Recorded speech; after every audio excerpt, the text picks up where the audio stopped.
Los policías acaban de herir a un muchacho. Lo acaban de herir.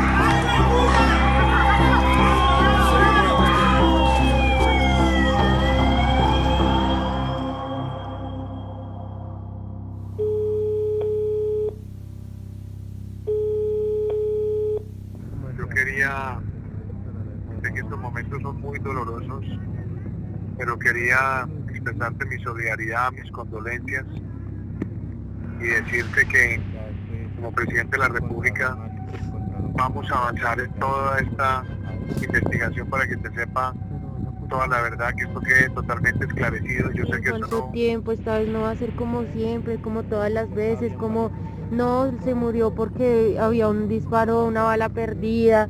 O sea, ustedes no necesitan investigación, ustedes no necesitan hacer investigaciones porque es que ustedes saben que fue la Policía Nacional.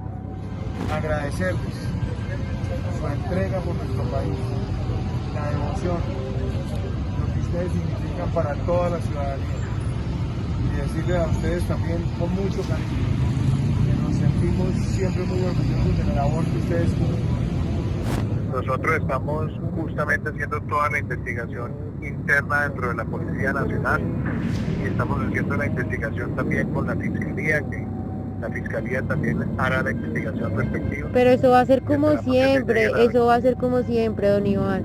O sea, qué pena con usted, pero le exijo, porque yo también soy ciudadana, le exijo que abogue por nosotros, porque si lo eligieron como presidente es para que tome el poder, para que no les dé permiso. O sea, ellos no tienen por qué acabar con la vida de las personas, y mucho menos de un niño. Él era un niño, tenía un bebé de 7 meses. El 9 de septiembre de 2020, tras el asesinato de Javier Ordóñez a manos de la policía, hubo protestas en distintas ciudades del país en contra del abuso policial. Bogotá fue el epicentro de las manifestaciones y la ciudad que puso la mayoría de los muertos de la jornada. Esa noche fueron asesinadas 13 personas, 3 de ellas en el barrio Verbenal, al norte de la ciudad. Ella es Mayra Alejandra, la esposa de Haider Fonseca, que con 17 años fue uno de los 3 jóvenes asesinados esa noche en Verbenal. Tenían un hijo que no había cumplido todavía 1 año. Cuando a uno le toca vivir, es diferente. Porque yo era una de las que estaba viendo en mi casa que mataron a Dylan Cruz, a Nicolás, que mire, le pegaron a estos muchachos que estaban en sus protestas. Mucha gente juzga que porque salen a marchar en pleno COVID. O sea, qué pena, pero sea pacíficamente o no sea pacíficamente, ha muerto mucha gente por las protestas.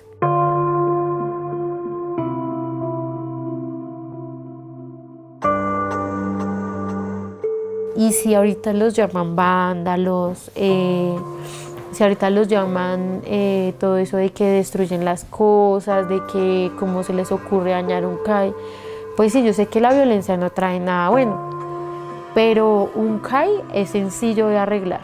Un CAI sale de los impuestos de cada colombiano, pero la vida, ¿cómo la van a devolver? O sea, ese día ahí en Verbenal, o sea, no es por justificar, pero ese día salió un agente herido, no fue por arma. Y porque ellos sí mataron a 3 jóvenes, porque ellos sí dejan heridos. Las 3 veces que ellos salen a disparar, lo que ellos hacen es retroceder, dejar que los manifestantes se acerquen, salen con toda cortina de humo y empecemos a disparar al que se mueva. Ay, marica, están dando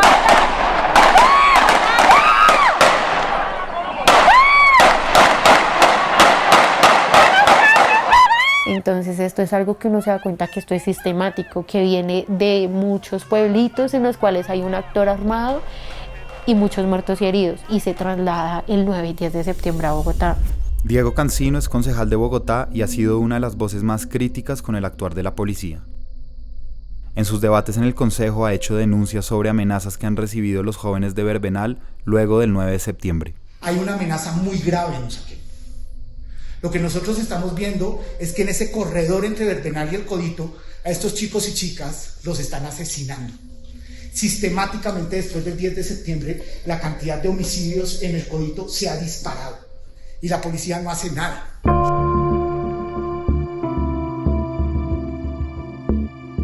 En este momento estamos en el CAI del Verbenal, donde fue el eje de todos los acontecimientos de la noche del 9 de septiembre. El CAI está en reconstrucción. Quiero preguntarle cuáles son las características de este barrio en la localidad de Usaquén, al norte de Bogotá. ¿Qué hace especial este barrio, para empezar?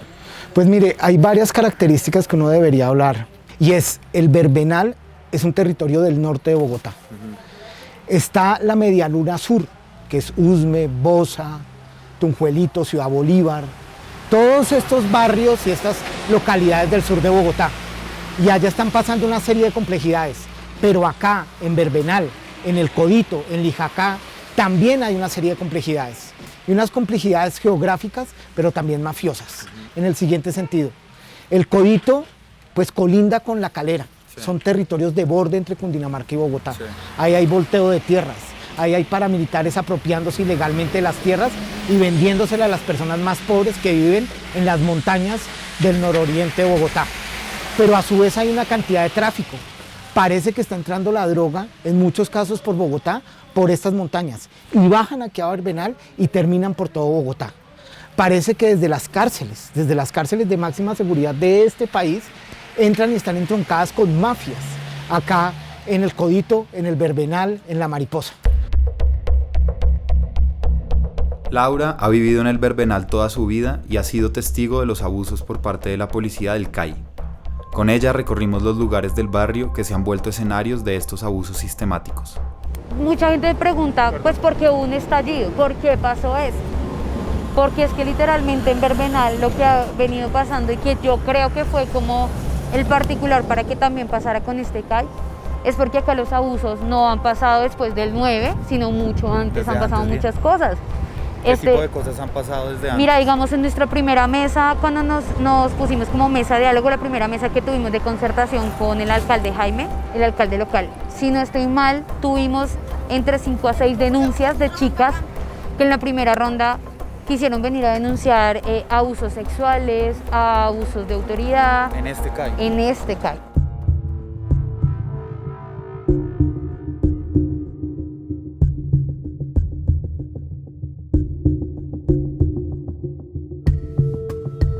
Estábamos allí en un parque y es ver que los policías bajaban, recogían su cotica de los jíbaros porque no se da cuenta y llegan ahí y o ustedes se me van de acá del parque o me los llevo de CAI. Por contestona yo le dije, bueno señora gente, ¿por qué de CAI estamos jugando microfútbol? Ah, lástima que no traje a gente femenina, nos vamos todos y se lleva a los muchachos para el CAI de Verbenal. Pues yo siempre había mantenido documentos de Haiter, entonces me voy a la casa, busco carpeta, bajo, muestro mi cédula, le digo, mire, él es mi esposo, porque lo tiene aquí si estábamos jugando. Ah, no, es que mire, firme ahí o si no me lo llevo PJ. Pero firme qué, entonces ya me pongo a leer por tener estupefacientes alucinógenos y armas, bueno, de blancas, bueno.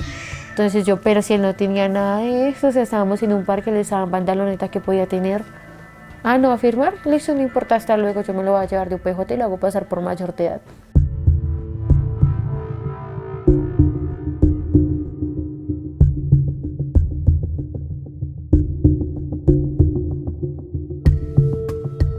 La Policía Nacional está regida por las normas más estrictas de naturaleza internacional, regional, binacional, constitucional y legal en el orden interno. Oye Laura, ahora acaba de pasar un policía, no en una patrulla de policía, sino en una moto particular. Ese tipo de comportamientos que tú me acabas de mostrar, ¿eso se intensificó con la pandemia o eso siempre ha existido o eso fue a partir del 9 de septiembre? O sea, es como si a partir del 9 viviéramos una nueva normalidad. O sea, acá se vive, ahora ellos no andan en las motos que son, no andan con el uniforme como es. Si hay uno con la chaqueta, hay otro detrás con un chaleco de ese verde. Sí. Entonces, pues, uno es muy difícil de identificarlos o vienen sin eso. Hace poco, digamos, teníamos una reunión y una compañera nos esperaba en esta esquina y la cogieron 2 policías que hacía y le tomaron sus documentos. ¿Dónde, acá? En esta esquina, literalmente ahí. Y en esa esquina le empezaron a decir que qué estaba haciendo y ella no está esperando a alguien, acompáñeme al CAI. Y ella, pero ustedes no son ninguna femenina, ¿a qué voy a ir al CAI? Obviamente uno vive ahorita con un miedo de ¿qué me van a hacer? Entonces ella pues como que empieza, no, yo no voy a ir con ustedes, y salen de allá de la miscelánea a grabar el suceso. ¿Quién y es? Una chica de ahí, de la miscelánea, empieza a grabar. Lo que está pasando. Exacto. Y entonces ¿Se la como, llevan al y CAI? no, de una le devuelven, apenas ven que estaban grabando, devuelven su documento y obviamente no había el por qué detenerla. Mire, Santiago, la policía, según los datos de Medicina Legal y la Policía Metropolitana de Bogotá, la misma Policía Metropolitana de Bogotá y el Instituto de Medicina Legal, nos dice que acá en esta ciudad han existido en los últimos 2 años 44 violaciones por parte de la policía a mujeres, sobre todo jóvenes, 5 casos de violencia sexual, más de 10.000 casos de violencia física hacia jóvenes, porque el 80% de esa violencia física es de jóvenes, en los últimos 4 años. Y en lo que vamos de la pandemia, han existido más de 8.000 detenciones arbitrarias, porque esos no son traslados por protección, esos son detenciones arbitrarias donde no sabemos qué están pasando con esos muchachos.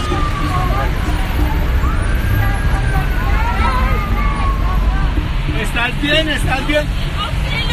Dale, tranquila. Tranquila, que yo voy detrás tuyo. Tranquila. Tranquila, yo voy detrás tuyo. Papi, pero ¿cómo la van a echar así? Estamos hablando que hay 4 personas desaparecidas de estas noches. ¿En dónde los tienen ellos? Porque son ellos, o sea, en los videos se ve cuando ellos mismos arrastran a los cuerpos. ¿En dónde los tienen vivos, los están torturando? O sea, ¿dónde están los policías buenos que salgan y denuncien a sus compañeros anónimamente, manden una carta que lo hagan?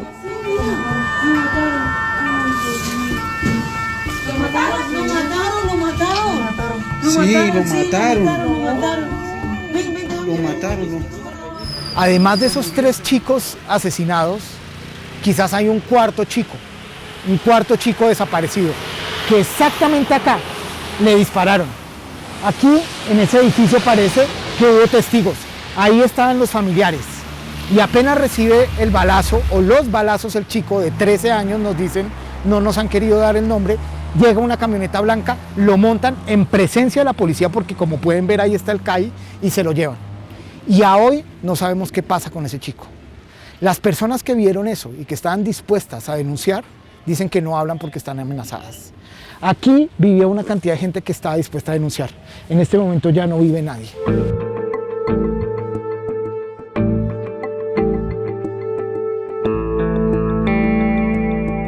Entonces, acá hay una cantidad de datos robustos donde en territorios como estos, donde está entroncado el paramilitarismo, es donde se exacerban más las violaciones, las detenciones arbitrarias, las torturas.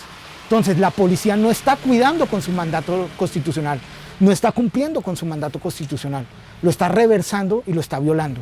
Y lo que pasó el 9 de septiembre es absolutamente elocuente en ese sentido.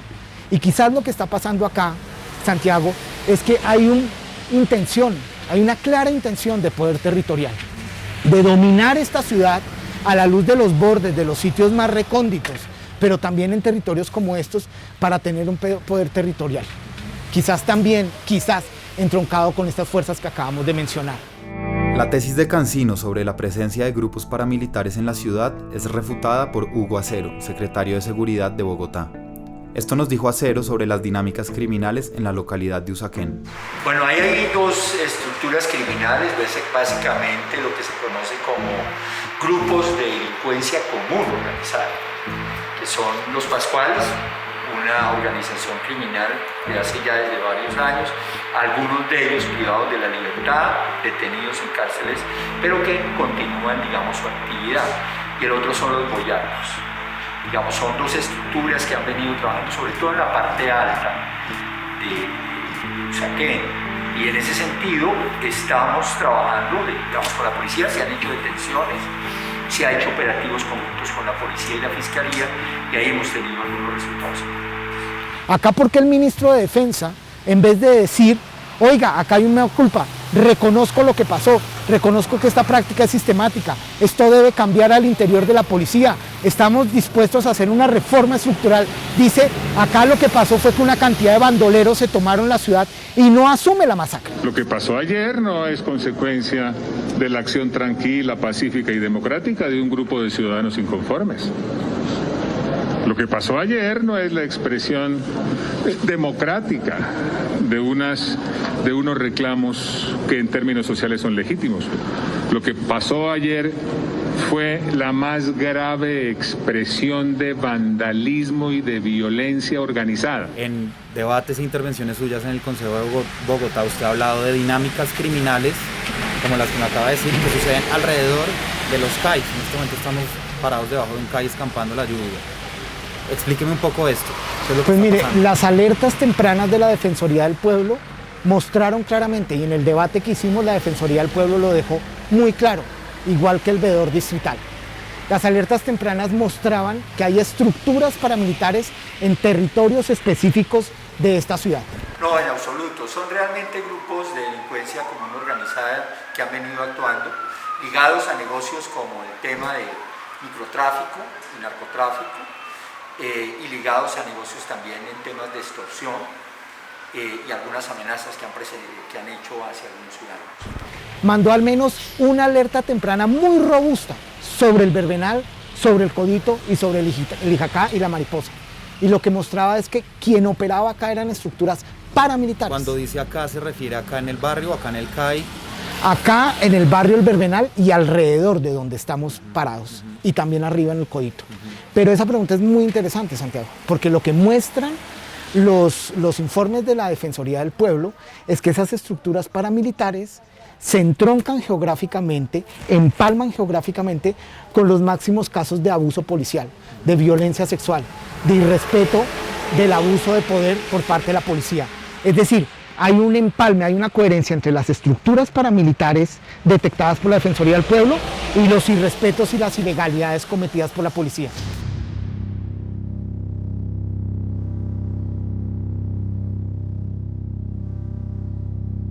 Quizás de fondo, Santiago, lo que está pasando acá es muy parecido, repito, a lo que pasó con la lógica paramilitar.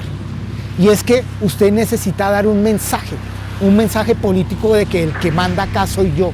Estamos cansadas de que nos sigan violando, nos sigan matando. ¿Usted tiene hijos? ¿Tiene hijos? Respóndame, ¿tiene hijas? ¿Le gustaría que la metieran a un CAI y la violaran? ¿Le gustaría? Muchas veces a mí me metieron a un CAI y me violaron. ¿Por qué? Por venir del Santa Fe. Solo por salir. Y es que, por ejemplo, se usan los cuerpos de las mujeres como un botín de guerra, como si fueran una herramienta de guerra para mandar un mensaje claro. Es que les acabo de decir que en los últimos 2 años hay 44 violaciones por parte de la policía. Y eso es un mensaje muy claro para amilanar a una población. Cuando tú recibes amenazas, cuando tú recibes allanamientos, cuando tú estás viendo que a las mujeres las están violando, cuando a ti te torturan, cuando te desaparecen en un CAI, ahí hay un mensaje muy claro. Tuve que ver cómo un día detienen a mi papá, porque obviamente como muchas personas, él tenía una aplicación Uber, él, ay no, por favor, no sé qué, lo van a encerrar, y después le dicen, no, es que yo se lo voy a encerrar porque usted vende en este carro marihuana. Y mi papá, no señor, pero ¿cómo usted cómo va a decir eso? Mi papá nos llama, y yo estoy con mi hermana menor, le dice, no, ¿sabe qué? Si usted quiere que yo le vuelva a su papá, vaya y se arregla, mamita, y vuelve en 1 hora. ¿Quién le dicen los policías? El policía. Le dicen a mi hermana, llamamos a un amigo de nosotros que es policía, yo le cuento el caso y él me dice, ¿cómo así? Ya llama, y algo le dijeron a él que nos dijo, parce, ¿saben qué? Vaya, el man le va a invitar una gaseosa y le devuelve a su papá, porque es que no pude ayudar más. Me dijo, parce, o sea, ahí hablando ya no como el policía, sino como amiga, me dijo, parce, lamentablemente están metiendo con uno de los, con un man que si yo me meto me jode también a mí. Entonces le decía a mi hermana, tómese solo la gaseosa con el man. Obviamente mi hermana súper nerviosa, entra al CAI, ve a pasar a mi hermana y yo le digo del carro, ¿qué pasó? Me dice, no me diga nada, no me mire. Me dice, sí, voy a estar en el asadero. Me dice así, me dice, no me mire, como si no nos conociéramos. La manosearon hasta más no poder, le hicieron de todo, mi papá quiso poner la denuncia. Después llaman al dueño del carro de mi papá a decirle que mi papá estaba vendiendo acá en la zona marihuana, le quitan, se queda sin trabajo y le sigue. Exacto. Y obviamente él, no, vengan, ¿qué hago? Necesito resolver. Entonces, en una de esas recibe una llamada y le dicen que si quiere que le quiten eso o que dejen de dar ellos como ese, o sea, que eso sigue pasando, que quitara la denuncia que había puesto por lo que le había ocurrido a mi hermana. Y nos tocó quitarla. Ese comportamiento, ese dinamismo es sistemático. Desde el mismo plan de organizamiento territorial nos damos cuenta la segregación, digamos, topográficamente te das cuenta de que los barrios, la estratificación social las divide un caño, las divide una autopista. Es más la acción de separar el barrio y los barrios populares en Usaquén de los barrios de estrato más alto. Entonces, por ese punto, toda esta gente que tiene esa mayor injerencia en poder económico, social, político, trata de callar y de amedrentar.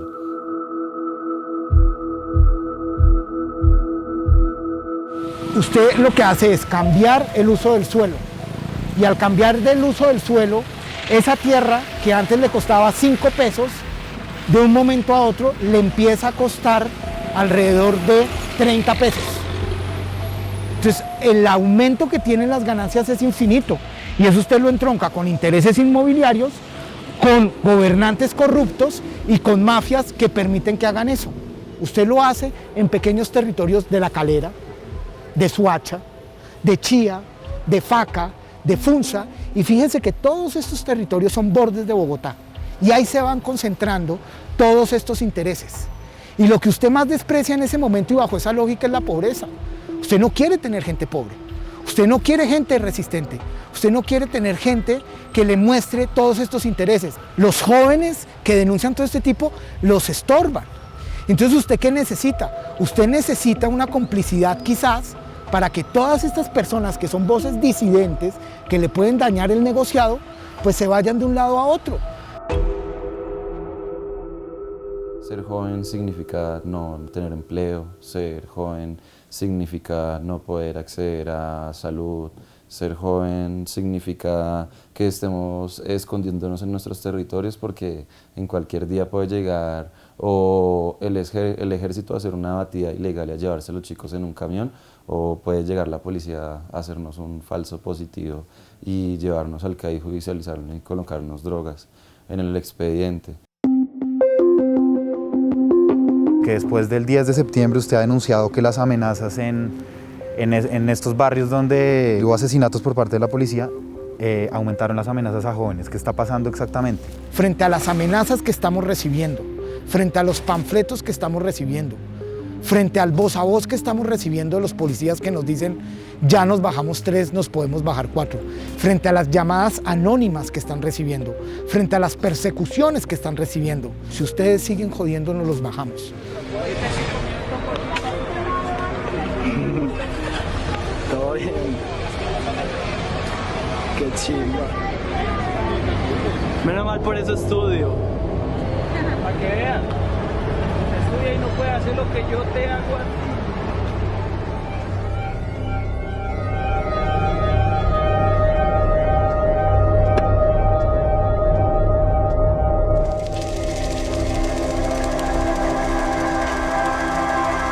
Tras la masacre del 9 y del 10 de septiembre, jóvenes del Verbenal crearon la Mesa de Diálogo, un espacio que pretende dar acompañamiento a las víctimas de la masacre, hacer veeduría a las entidades públicas y desatar procesos de recomposición del tejido social.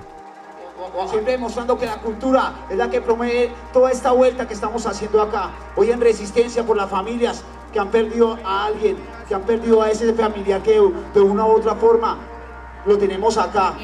La mesa de diálogo nace a partir de los hechos que ocurrieron el 9 y 10 de septiembre, tanto tras la muerte de Javier Ordóñez como tras el asesinato de los 3 jóvenes en el barrio, y también pues entendiendo que cada uno de estos hechos y cada una de las respuestas sociales y juveniles se dan a partir de un acumulado de actos represivos y de violencia por parte de la policía y de los entes gubernamentales.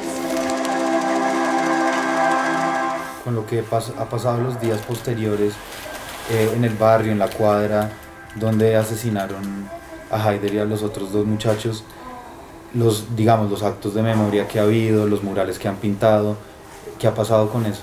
Bueno, para mí esto ha sido hermoso, o sea, lo que ha hecho la Mesa de Diálogo 911, UPZ Verbenal, o sea, ha sido hermoso porque es como que seguir viendo que hay gente que, o sea, ellos son chicos que son jóvenes, son chicos que no tuvieron que ver a sus familiares caer allí, pero son chicos que siguen metiéndola toda para que nadie se olvide de lo que pasó estos 2 días. Entonces para mí ha sido muy enriquecedor poder estar allá con ellos, es muy alentador. También te llena a ti como de tranquilidad, de confianza, te puedes desahogar. O sea, yo allí he encontrado amigos.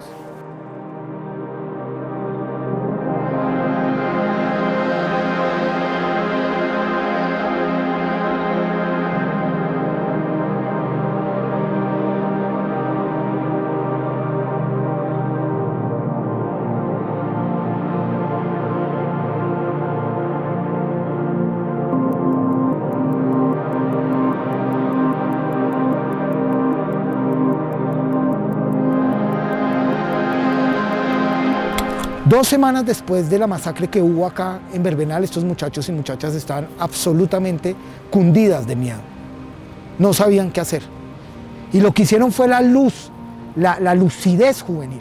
Y es: nos vamos a tomar el territorio con lo que más le duele al autoritarismo. Y es con el arte, con la expresión, con la irreverencia, con la libertad.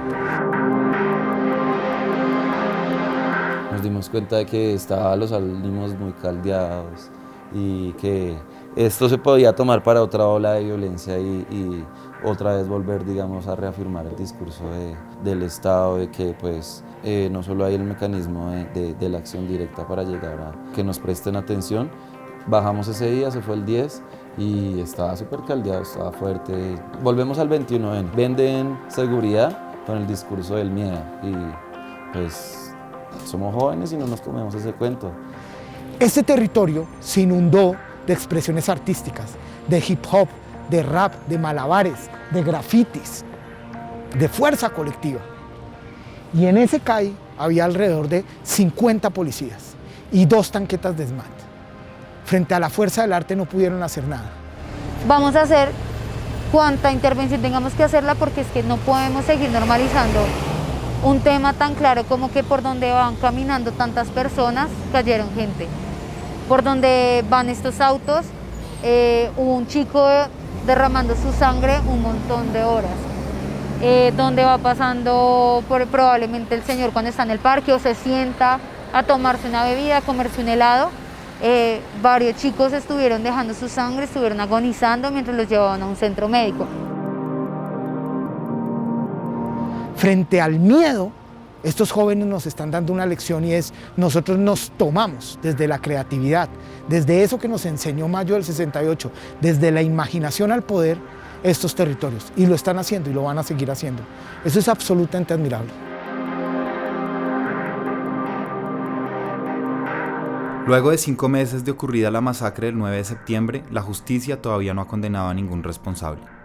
La Mesa de Diálogo Verbenal sigue organizando actividades artísticas y culturales con el propósito de recomponer unos lazos sociales rotos durante años por el miedo.